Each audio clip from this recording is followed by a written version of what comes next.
Halo semuanya, selamat pagi, selamat datang di podcast Dewan Unsur 2022. Perkenalkan, nama aku Planyoli Indrit Suwandi dari Prodi Ekoteknologi Angkatan 2021 selaku podcaster pertama Dewan Unsur yang berjudul Mengenal Lebih Dekat dengan Kelegislatifan. Di sini aku sudah bersama seorang yang tahu banget nih tentang kelegislatifan di Unsur. Langsung aja kita kenalan ya. Halo Mas, namanya siapa? Ya, perkenalkan, nama aku Arya Dewa Karita dari Fakultas Hukum 2020 yang sekarang alhamdulillah ya diamanahi sebagai Ketua Dewan Legislatif Universitas Daerah Sudirman tahun 2022 Parlemen Sinet. Apa kabarnya nih Mas? Alhamdulillah baik. Wah, sekarang ini kan penanyaan kabar ini nggak hanya basa-basi belaka ya, sehat atau enggak itu kan perlu ditanyakan memang serius. Kalau dulu kan hanya sehat, oh itu basa-basi itu. Kalau sekarang sehat itu ya karena sekarang kan masa pandemi ya, walaupun sekarang udah menurun nih pandeminya nih, tapi penggunaan penanyaan kata sehat itu masih penting di kita untuk berubah dari yang dulunya jarang cuci tangan, nggak pakai masker gitu. Alhamdulillah berarti sekarang lagi sehat keadaan. Oke, alhamdulillah. Kalau kesibukannya di kampus gimana Mas? Ya, alhamdulillah juga sih, sibuk juga sih. Jadi di kampus sekarang ini selain akademik ya di kelas ya di FH, aku juga tadi diamanahi sebagai Ketua Dewan Legislatif ya. Ya lumayan sibuk, dari banyak badan, ada 5 badan ya di Dewan Unsur ya. Yang pertama ada badan legislasi, ada badan pengawasan, ada badan keinternal, ada badan kerjasama antar parlemen, ada badan media kreatif sendiri gitu. Jadi pengaturan walaupun itu hasil rembukan pimpinan ya, pengaturan jadwal-jadwalnya, tapi masih ada tabrakan jadwal gitu. Terkadang ya, nggak terlalu sering kok. Oke, kan lembaga legislatif ternyata di lingkungan kampus, bahkan di lingkungan struktur kenegaraan di Indonesia, tentunya ada suatu lembaga yang sangat penting, di mana lembaga ini sering disebut sebagai lembaga legislatif tadi. Nah, kalau boleh tahu lembaga legislatif itu apa sih Mas? Oh, lembaga legislatif. Pertama langsung pertanyaan berat nih, tapi sebelum masuk ke situ ya lembaga legislatif ya, aku boleh sharing dulu juga. Asal muasal dari lembaga legislatif ini maksudnya pembagiannya gimana? Asalnya itu dari teorinya Montesquieu. Teorinya Montesquieu itu di dalamnya terdapat di dalam bukunya, di buku Le Spirit de Loi ya, bahwa ada teori trias politica. Jadi di trias politica itu terdiri dari 3 kata ya. Tri berarti 3, as itu berarti poros, politika itu berarti kekuasaan. Berarti 3 poros kekuasaan. Jadi di dalam teorinya itu pada hakikatnya memisahkan kekuasaan negara menjadi 3 kekuasaan. 3 kekuasaan itu ada kekuasaan yang eksekutif, kekuasaan legislatif, dan kekuasaan yudikatif gitu. Nah, kalau boleh tahu pengertian dari eksekutif itu apa ya? Oh, eksekutif ya. Kekuasaan eksekutif itu kekuasaan untuk menjalankan undang-undang gitu. Kalau di Indonesia ya implementasinya ya, kalau implementasi di Indonesia kekuasaan eksekutif itu dipegang oleh presiden, karena kekuasaan presiden itu kekuasaan pemerintahan dan kekuasaan menjalankan undang-undang. Nah, tadi yang kedua ada lembaga legislatif. Lembaga legislatif ya, lembaga legislatif atau kekuasaan legislatif itu kekuasaan untuk membuat undang-undang. Jadi di dalamnya itu terdapat perumusan, terdapat pengesahan dari undang-undang itu sendiri gitu. Oke, tadi ada eksekutif, legislatif, sama satu lagi yudikatif. Oh ya, yudikatif lupa. Ya. Yudikatif itu ada kekuasaan yang mana di dalamnya itu mengadili terhadap pelanggaran undang-undang. Dari ketiga kekuasaan itu, yudikatif itu mengawasi ya untuk jika terjadi pelanggaran dari eksekutif, legislatif maupun yudikatif itu sendiri. Yudikatif itu mengadili.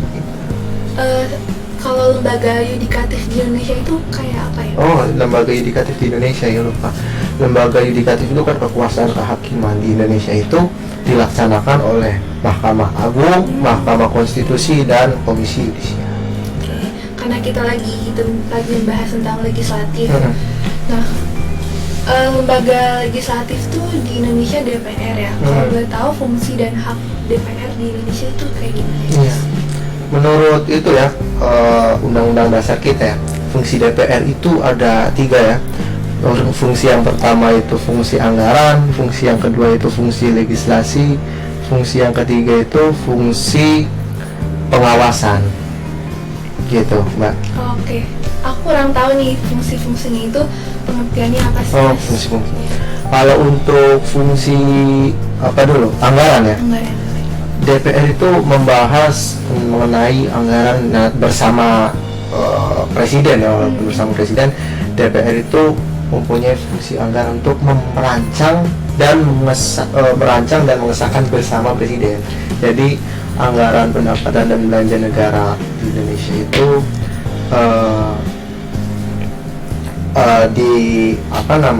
dirancang bersama presiden di dalam sidang DPR dan presiden gitu. Fungsi anggaran ya. Selanjutnya ada fungsi legislasi. Fungsi legislasi. Fungsi legislatif itu fungsi untuk membuat undang-undang itu sendiri, seperti DPR yang tupoksinya emang legislatif ya bidangnya ya, kekuasaan legislatif. Di dalamnya pasti ada fungsi legislasi untuk membuat undang-undang sebagai landasan berjalan daripada kekuasaan negara itu sendiri gitu. Sama yang terakhir ada fungsi pengawasan. Nah, iya, fungsi pengawasan ya. Fungsi pengawasan itu fungsi untuk mengawasi eksekutif, karena kita lihat dari pendapatnya Lord Acton ya, bahwa power tends to corrupt but absolute power corrupt absolutely. Jadi maksudnya kekuasaan itu pasti cenderung untuk sewenang-wenang, apalagi kekuasaan yang absolut.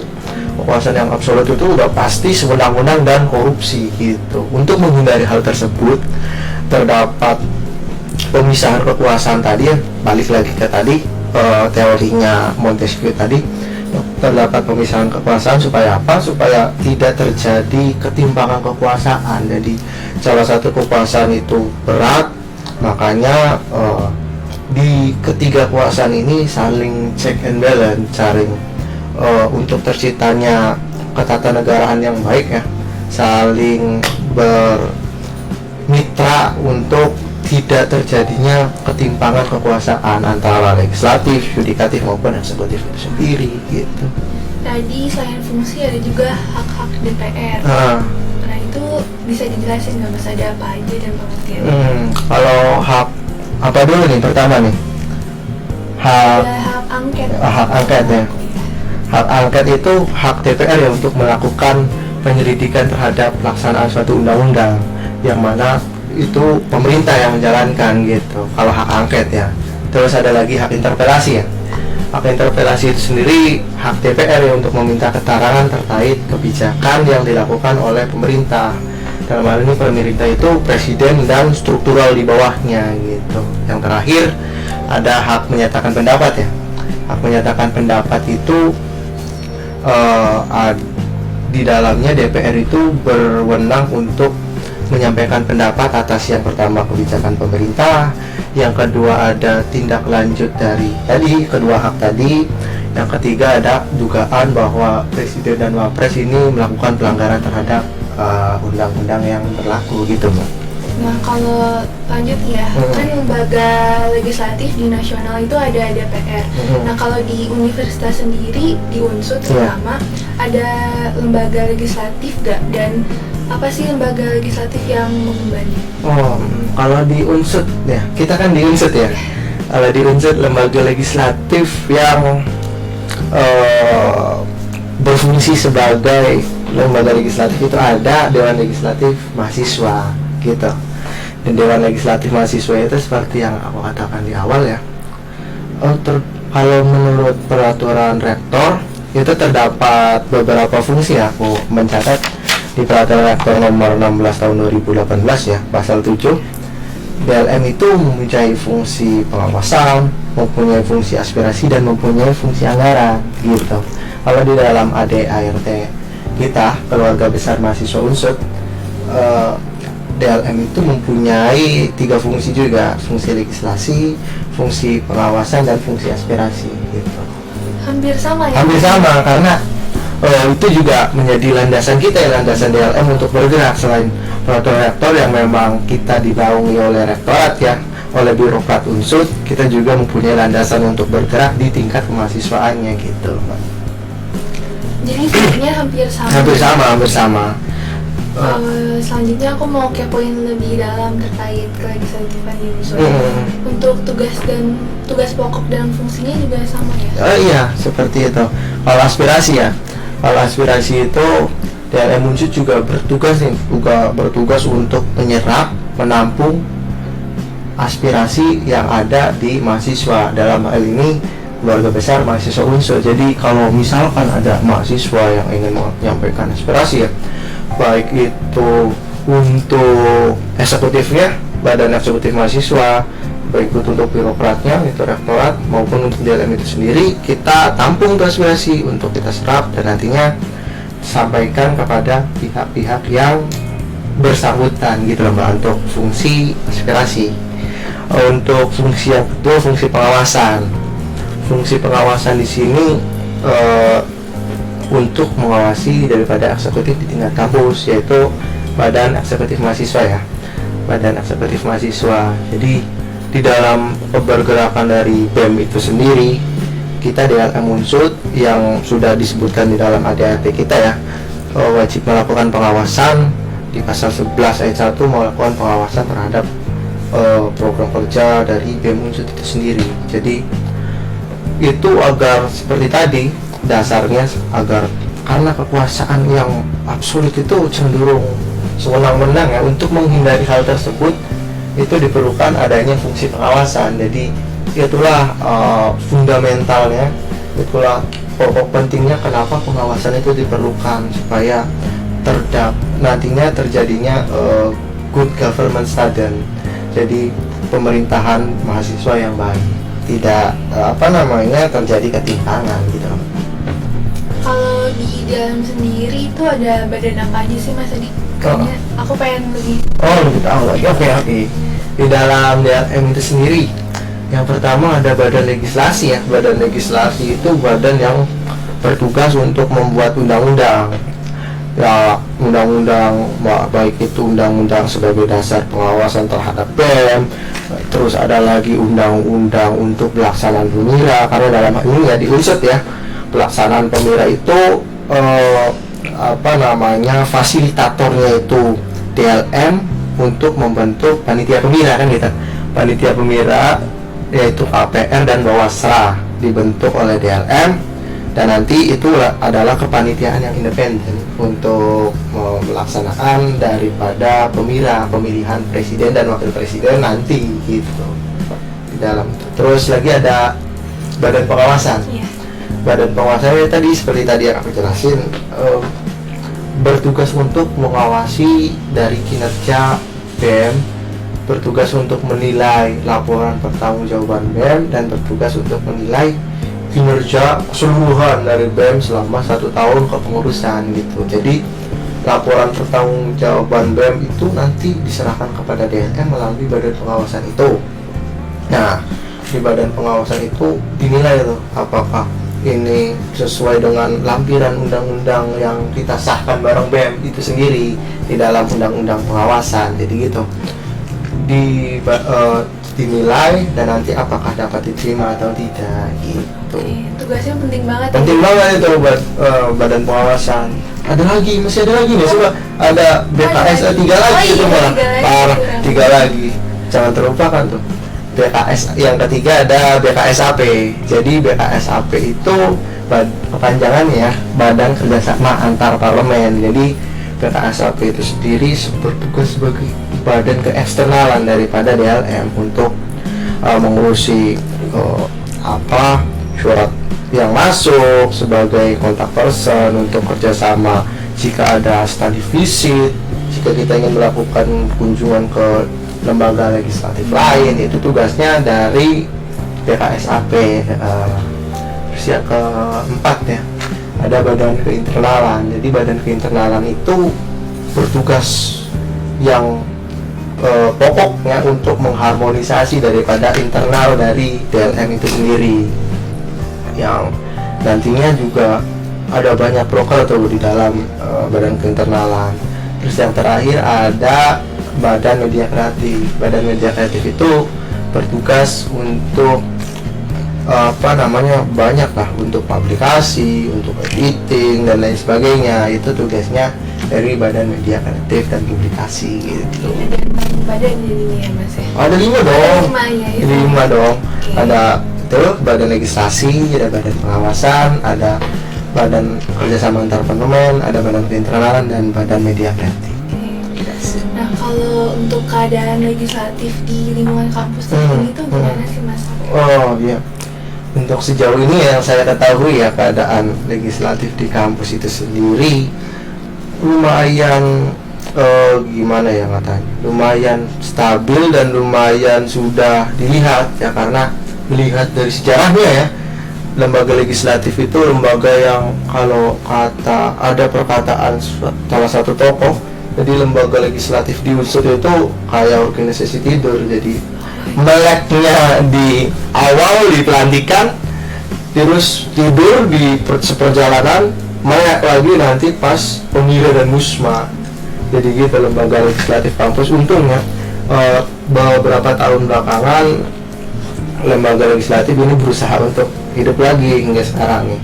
Jadi ya mungkin masih terjadi ya, karena mahasiswa bawa orientasinya masuk itu, oh ini yang apa nih, BEM-nya mana nih gitu. Jadi kalau DLM karena bergeraknya di belakang layar, katakanlah di belakang layar, membuat undang-undang, mengawasi BEM dan gitu-gitu, jadi eksistensinya kurang mencolok gitu untuk mahasiswa ya, brandingnya gitu. Mungkin karena dari DLM belum banyak tidak langsung bersentuhan dengan mahasiswa, karena yang bersentuhan langsung sama mahasiswa itu secara strukturalan itu adalah BEM. Broker-brokernya kan menyentuh mahasiswa banget ya. Kalau menurut Mas Arya sendiri, gimana sih caranya bikin mahasiswa tertarik dengan lembaga legislatif? Ya, yang pertama ya udah pasti, yang pertama dan utama itu brandingnya ya, branding daripada kitanya ya. Bagaimana kita menyentuh mahasiswa yang katakanlah tidak mengikuti organisasi sama sekali gitu. Brandingnya yang pertama itu menyentuh semua mahasiswa. Dan kita kan lembaga legislatif ya, di kampus kan terdiri dari tingkat unit dan tingkat fakultas kan gitu.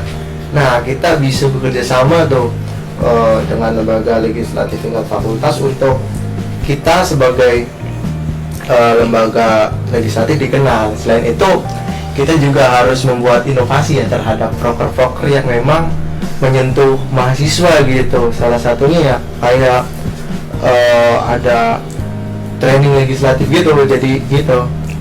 Itu menyentuh mahasiswa banget tuh, aku lihat di periode sebelumnya gitu. Selanjutnya mungkin ini bakal jadi pertanyaan aku yang terakhir di podcast ini. Ada pesan-pesan nggak buat teman-teman di rumah nih yang tertarik dengan lembaga legislatif? Oh iya, teman-teman di rumah yang tertarik, ya pesan aku kalian dalam nanti sebagai mahasiswa ya, kita kan ini ya sebagai mahasiswa, untuk menciptakan good governance dan jangan hanya katakanlah tertarik kepada itu badan eksekutif ya. Di situ juga terdapat Dewan Legislatif Mahasiswa. Jadi nanti untuk pesan-pesan kepada mahasiswa untuk yang ingin belajar tentang kelegislatifan, mungkin karena kita sudah tengah periode dan mungkin nanti waktu terdekat ini ada namanya training legislatif ya Mbak. Jadi itu kita sebagai momentum untuk kita belajar gitu, untuk sebelum masuk ke dalam DLM nanti di periode berikutnya, kita belajar dulu tuh di training legislatif. Di training legislatif itu kita belajar nanti. Di training legislatif itu nanti terdapat pembelajaran terhadap mahasiswa, pembelajaran terhadap peserta untuk apa sih legislatif itu. Legislatif itu nanti tugas pokok fungsinya apa, nanti keberjalanan legislatif itu bagaimana dan lain sebagainya. Itu nanti ada. Nanti di situ akan ya pembicara-pembicara yang memang berkapasitas di legislatif itu sendiri yang nanti mencerahkan kita, nanti yang sharing ilmu terhadap kita nanti peserta gitu di training legislatif. Selain itu di training legislatif juga nanti terdapat katakanlah kelompok-kelompok ya, ini sebagai spoiler nih, nanti training legislatif nanti terdapat kelompok-kelompok untuk peserta. Nanti akan diberi sebelum bentuknya itu sekolah, nanti acara puncak seminarnya yang nanti dihadiri oleh tokoh tersebut, nanti ada sekolah legislatifnya, nanti dibagi per kelompok. Nah, kelompok itu nanti akan diberi ilmu oleh pembicara-pembicara, nanti ada pembicara-pembicara per kelompok itu gitu. Konsep training legislatif tahun sekarang. Pastinya pembicaranya keren-keren. Oh ya, keren dong, jelas ya. Wah, keren-keren jawaban dari Mas Arya. Jadi kesimpulannya, kelegislatifan itu penting sekali untuk terciptanya good government standard, diusut agar tidak terjadinya kekuasaan yang lebih kuat dari kekuasaan lain. Mungkin segitu dulu dari podcast 1. Terima kasih buat teman-teman yang udah nonton dan dengerin podcast ini. Terima kasih buat Mas Arya sudah menyempatkan waktunya untuk hadir dalam podcast ini. Aku Pelangi selaku podcaster pamit undur diri, sampai jumpa di podcast lainnya. Dadah.